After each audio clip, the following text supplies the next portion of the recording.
Yo, salut mes Mugi, voilà, c'est Chapeau de Pain, on se trouve aujourd'hui par la review du chapitre 37 de Black Clover, donc un chapitre de transition entre la fin de cet arc-là et puis le début du prochain arc. Alors pour vous être honnête avec vous, je sais pas du tout dans quelle direction ça va partir, enfin j'ai deux trois petites théories, mais si vous voulez j'ai pas d'idée fixe par rapport à dans quelle direction va se diriger le prochain arc, mais je pense quand même qu'il ira peut-être dans la continuité de celui-là, et donc il nous permettra donc de développer un peu plus cette organisation donc criminelle qui a été responsable de l'attaque de la capitale, donc les yeux de soleil de minuit. Donc ce chapitre qui démarre directement avec donc on arrive à la capitale, donc il démarre pas directement. Oh, pour une fois, il démarre pas directement à la suite du précédent, parce que la dernière fois, voilà, on s'était arrêté à l'hôpital avec Fuegoleon, donc qui était dans le coma, et puis la résolution pardon de son petit frère Léopold, donc qui avait décidé de tout faire pour venger son frère et aussi pour devenir roi sorcier. Enfin, il avait fait une sorte de pacte, une sorte de serment. Et là, donc, on démarre directement ce chapitre avec le roi sorcier, donc qui fait une annonce à la population donc de la capitale suite à cette attaque. Donc, il s'excuse un petit peu qu'il y a eu autant de dérangements, que ça n'aurait jamais dû se passer. Et en parallèle de ça, on voit qu'il est un petit peu songeur. Et il se dit, enfin, il y a forcément eu une fuite quelque part, vu que les services de défense, ils étaient pas présents. Donc, soit ils ont trahi, soit ils se sont fait capturer, parce qu'il n'y avait plus personne de présent. Donc, dans la zone de défense, on voit sur une petite case. Et donc, le roi sorcier qui en arrive à la conclusion qu'il a forcément une taupe enfin, une taupe ou un traître parmi les chevaliers mages, et forcément que ce soit quelqu'un d'extrêmement puissant, puisqu'il a réussi à estropier Fuegoleon. Enfin, le roi sorcier mène son enquête de son côté, et je pense qu'il va être sûrement un des premiers, si ce n'est le premier, à arriver à trouver le responsable de tout ça, vu qu'on sait qu'il est très, très intelligent, très perspicace, et qu'il a souvent un coup d'avance par rapport aux autres, enfin, comme je vous l'avais dit dans les reviews précédentes. Lorsque son conseiller devait son conseiller il était là pour lui amener des nouvelles, au moment en fait où le conseiller commençait une nouvelle, le roi sorcier la terminait. Donc ça montrait à quel point il était vraiment informé, et puis informé et renseigné.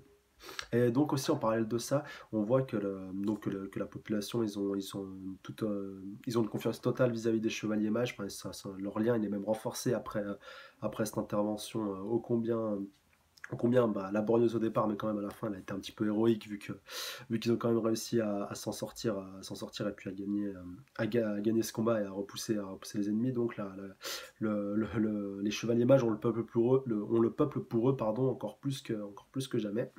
Et donc on va repartir ce coup-ci du côté d'Asta, donc il y avait Asta, Noël, et puis Charmy, donc la petite gloutonne qui était venue un petit peu en scred dans la capitale, vu que c'est une grande gloutonne et qu'elle voulait goûter un peu les mets de la capitale.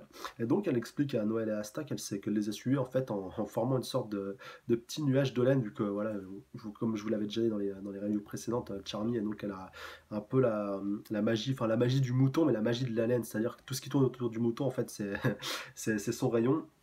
Et donc elle avait créé une sorte de nuage de laine qui lui avait tout simplement permis de se transporter. Enfin, après, c'est pas la première personne qu'on voit qui utilise une magie qui lui permette de se transporter. Enfin, moi, je pense notamment à Yuno qui a la magie du vent, et donc qui peut créer des sortes de bateaux, des sortes de petits, des sortes de petites surfaces volantes avec sa magie du vent. Et donc là, Charmy, elle a fait un petit peu pareil avec son nuage de coton. Donc elle nous explique qu'elle était venue tout simplement, elle explique un peu ce qui s'est passé en parallèle, enfin elle explique à Asta et à Noël ce qui s'est passé de son côté pendant qu'ils étaient en train de combattre. Et donc elle a fait la rencontre donc du prince des gourmets, donc nous on sait c'est Yuno, vu qu'il lui avait sauvé la mise, même si c'est elle à la fin qui avait vaincu la sorcière Catherine. Et donc elle est, elle est toute fière, enfin toute fière d'elle et toute heureuse, et puis elle est vraiment impatiente de le retrouver, enfin de le revoir. Elle est vraiment tombée sous le charme.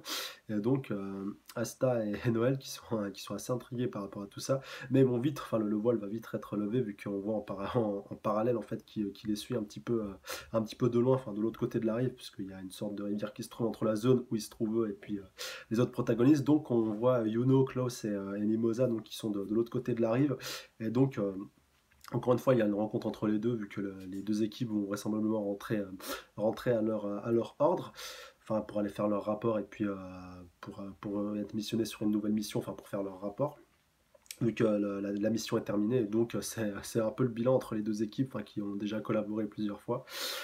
déjà sur la mission précédente et puis là lors de l'attaque de la capitale. Et donc Yuno, Asta pardon, encore une fois, qui vient défiler Yuno et lui dit: «Ouais, j'ai appris que tu avais réussi à vaincre un adversaire ennemi, enfin quelqu'un d'extrêmement puissant et tout, donc maintenant viens avec moi, viens on se bastonne, viens on s'affronte, je veux voir si tu as vraiment fait des progrès». Et Yuno donc qui répond pas du tout et puis qui lui envoie simplement un grand aigle d'argent sur lui. D'argent, pardon, ça c'est le nom d'un autre ordre, donc il envoie simplement un aigle de vent, pardon, directement sur lui, un aigle extrêmement plus gros, donc on voit que sa magie est un peu plus puissante qu'à l'accoutumée, vu qu'on avait vu lors de son combat contre Catherine qui commençait un peu plus à maîtriser son pouvoir qu'il avait acquis donc dans le donjon. Donc avec le maître de la magie du vent qui maintenant est avec lui et puis est inscrit dans son grimoire. Et même lui, après coup, donc il dit: «Waouh, je pensais pas que j'avais fait un coup aussi puissant, c'était pas ce que je voulais». Et donc Asta qui est obligé de sortir, c'est de dégainer son épée et puis de trancher le coup.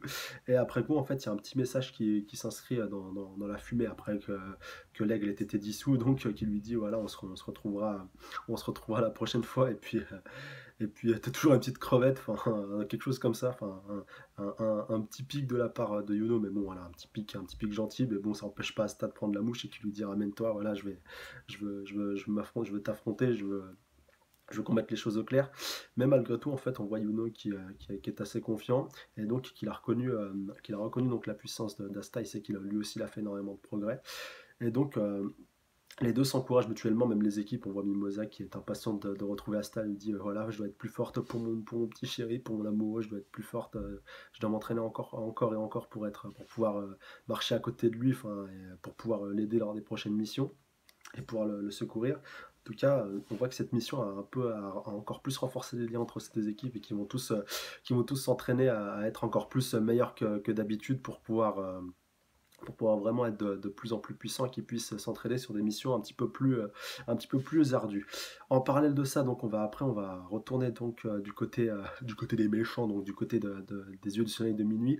Donc on va atterrir directement sur Radès, le nécromancien, comme j'avais coutume de l'appeler avant qu'on connaisse son prénom, donc qui enrage un petit peu après ce qu'Astal lui a infligé, parce que quand même il l'avait pas mal dérouillé, il était pas très loin de le vaincre, et donc il a envie d'avoir sa revanche, et même comme il dit, il se plaint encore des blessures qu'il avait encaissées, alors que la petite, un petit peu, la petite servante qui se trouve dans leur équipe, elle l'avait pas mal soigné, donc il lui dit: normalement tu dois plus avoir de blessures, tu dois plus rien ressentir. Donc chose qui doit être certainement vraie, enfin il dit ça, c'est son excuse. Et donc il y a un petit conflit encore une fois qui naît entre les deux, donc entre enfin c'est un peu la scientifique et la guérisseuse des yeux du soleil de minuit, donc elle s'appelle Sally.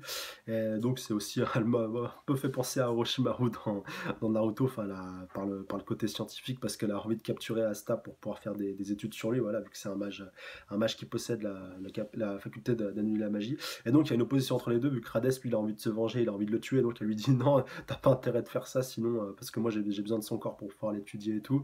Enfin, on avait déjà vu ça lorsqu'ils avaient capturé Asta la première fois, qu'il y avait déjà eu ce conflit entre les deux. Et peut-être ça, à mon avis, à la prochaine occasion, il y a moyen que ça brassouille un petit peu entre ces deux-là quant à savoir que faire en fait du corps d'Asta si jamais ils arrivent de nouveau à le capturer.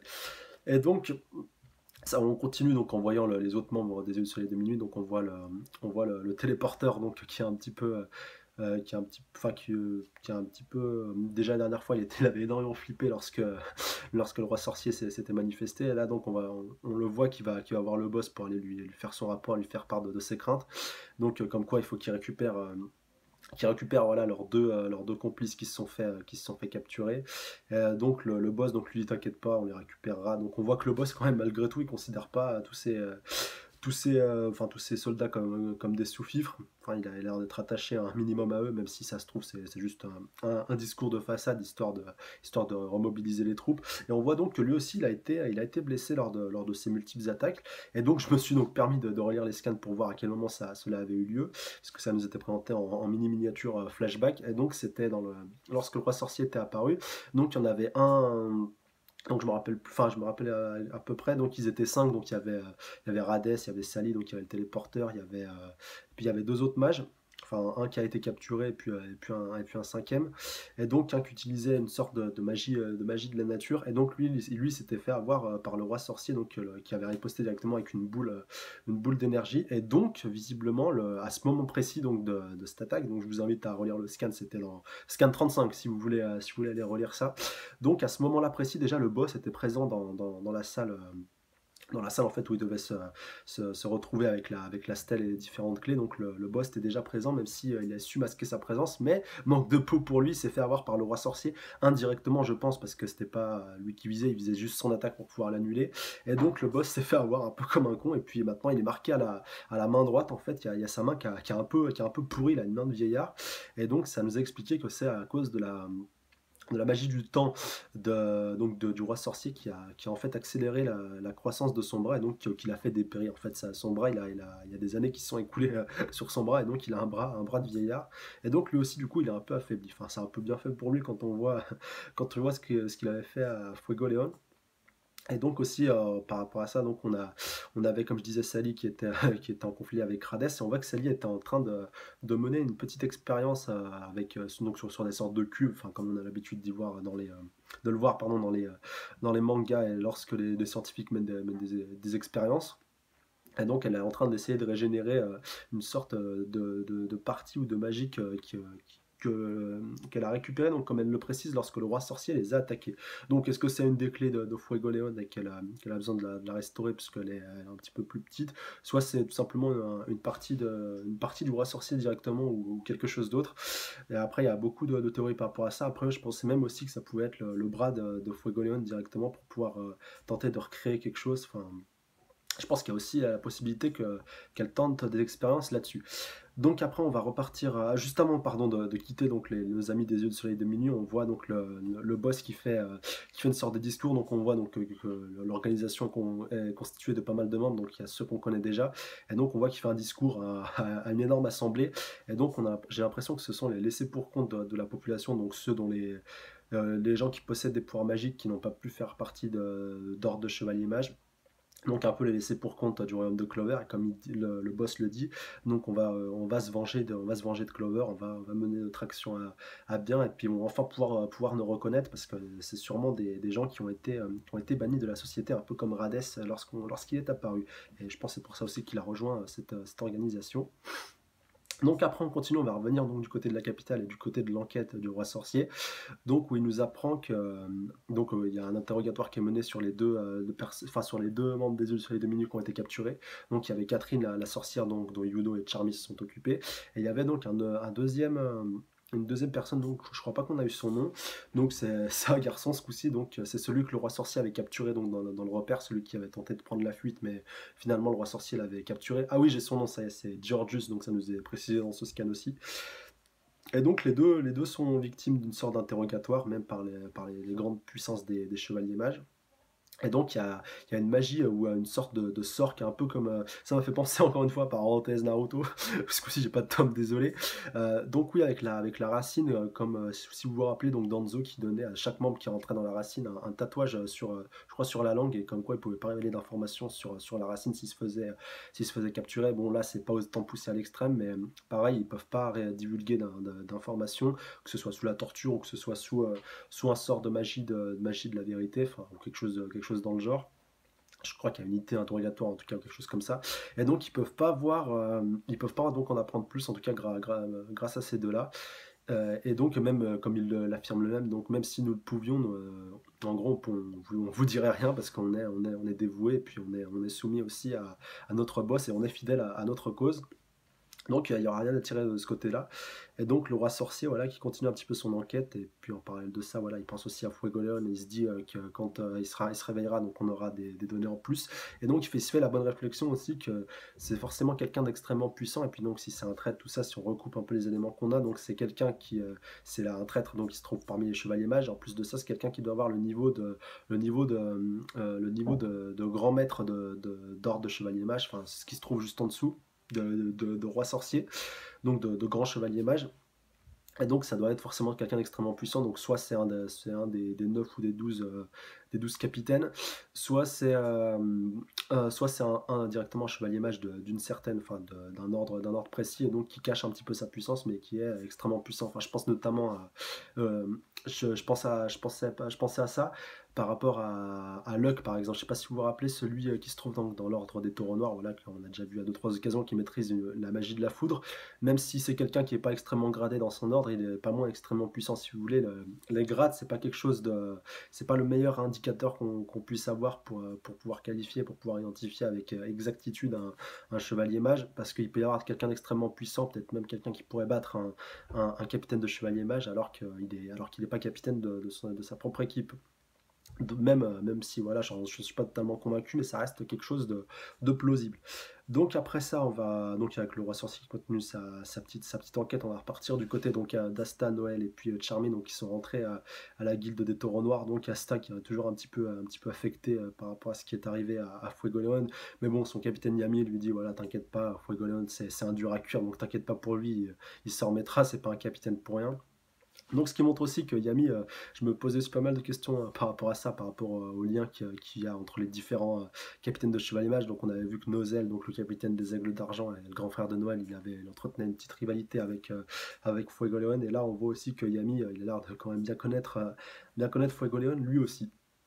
Et donc aussi en parallèle de ça, on va voir donc Swing Magma, donc le petit mage de feu donc, qui se trouve parmi le taureau noir avec Luck, donc le mage de la foot, celui que je parlais.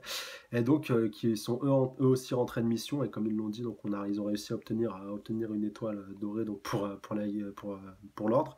Et donc ils sont assez fiers d'eux, et Asta il leur dit que lui il a carrément monté en grade. Donc il ne me dit pas combien d'étoiles il a obtenu du roi sorcier, mais bon il est quand même monté en grade et il l'aurait passé devant. Donc comme je l'avais dit dans une review précédente, on avait donc les différentes catégories de chevalier mage qui étaient expliquées. Donc au sommet, on a le roi sorcier, après on a capitaine de chevalier mage, après on a chevalier mage senior, chevalier mage intermédiaire et puis chevalier mage junior. Et donc, comme le précise Yami, Sta est passé chevalier mage junior de 3e classe. Donc ça va de 5e classe à première classe. Et donc Asta qui a été promu à 3e classe. Et comme il précise Yami, donc que Luck est que Locke et Swing Magma donc, ne connaissaient pas l'existence de ces catégories-là parce que tout simplement ils n'avaient jamais fait de mission qui leur avait permis une promotion, et donc ils sont toujours au rang le plus bas en fait de tous les chevaliers mages, donc chevalier mage de chevalier mage junior de 5e classe. Et donc comme le précise le capitaine Yami, voilà, maintenant ils doivent le respect à Asta parce il leur est supérieur. Et il précise aussi que Charmy, elle est passée de chevalier mage junior de 3e classe, là où se trouve Asta, à première classe, donc grâce à sa grande victoire éclatante face à la sorcière Catherine.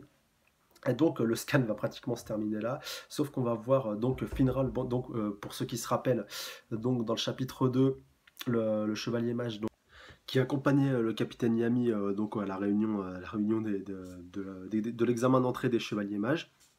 Et donc c'était quelqu'un d'extrêmement puissant comme il nous avait été présenté, vu que c'était un mage de la téléportation, enfin un peu comme celui donc qui accompagnait les yeux du soleil de minuit. Et j'avais remarqué aussi lors de ce chapitre, oui chapitre 3 pardon, chapitre 3, donc on a découvert son prénom.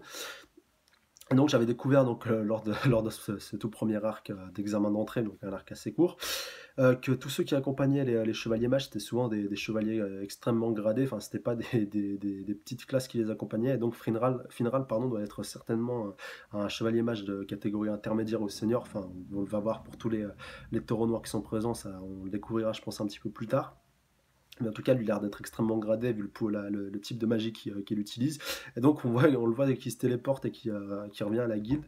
Et donc, il demande à Asta de l'accompagner à venir faire la fête, vu que Asta, en fait, je vous explique qu'il voulait repartir en mission directement. Et Capitaine Yami lui dit non, t'as eu trop de blessures et tout, donc maintenant tu vas te reposer et tout. Et donc, au même moment, il y a Finral qui arrive, enfin, qui rentre de mission, enfin, pas vraiment de mission, et il invite Asta à venir avec lui faire la fête s'il a rien d'autre à faire. Et Yami lui dit écoute, maintenant tu vas partir en mission. Donc Finral qui a l'air d'être un sacré numéro, vu qu'il a l'air de pas mal faire la fugue et faire l'école buissonnière, vu qu'il a pas l'air d'aller très souvent en mission, mais ça n'enlève pas moins au fait que ça doit être quelqu'un d'extrêmement puissant, et en tout cas pas le premier venu. En tout cas, j'ai hâte, j'espère en tout cas que dans le prochain arc, il sera présent et qu'on le verra combattre et qu'on verra de quelle catégorie il est. Et puis de voir sa magie spatio-temporelle à l'œuvre, enfin dans un combat, voir quel avantage ça pourrait donner, ça pourrait donner si jamais il est présent. En tout cas, j'ai hâte d'en savoir plus et j'ai hâte de voir dans quelle direction ça va partir. Donc après, donc le chapitre se termine là-dessus. Alors je vais vous donner ma théorie pour le prochain arc, vu qu'on on est dans un chapitre de transition. Moi, je pense qu'on va partir donc du côté on va continuer en fait cet affrontement entre les yeux du soleil de minuit et donc les taureaux noirs. Donc il va y avoir un peu un arc de recherche, un arc pour essayer de trouver des traces pour arriver à les retrouver et pour pouvoir aussi enfin démasquer ce boss et aussi essayer de comprendre essayer de comprendre pourquoi ils font ça. Parce que je pense pas que l'auteur nous en aurait donné autant d'informations dans cet arc-là sur cette organisation s'il voulait pas plus la développer dans un arc futur. Donc je pense que ça va plutôt partir dans cette direction-là, même si va peut-être y avoir un événement en début de scan, enfin une organisation, je sais pas, peut-être un tournoi ou quelque chose comme ça. Et donc ça va être interrompu par les yeux du soleil de minuit, qu'on en apprendra plus sur eux à ce moment précis. En tout cas, j'ose espérer. Donc, comme d'habitude, bah, n'hésitez pas à me laisser vos avis dans les commentaires déjà sur ce chapitre. Est-ce que ça vous a plu par rapport aux révélations qu'on a eues, par rapport aux éléments qu'on a en plus par rapport à l'enquête pour découvrir qui est ce boss. Donc, laissez un petit pouce bleu si ce review ou ce chapitre vous ont plu. Comme d'habitude, n'hésitez pas à partager un max la vidéo avec un maximum de personnes, c'est hyper important pour faire connaître le manga au plus de monde possible. Et enfin, merci de vous abonner à la chaîne pour être averti de mes prochaines reviews. Donc là, ça devrait continuer dans la semaine. Donc je rappelle, pas de One Piece cette semaine, que du Bleach et du Toriko. Enfin, Toriko, j'espère que ça va sortir un poil plus tôt. Donc voilà, bah, ce sera tout pour moi. Salut à tous. Sayonara!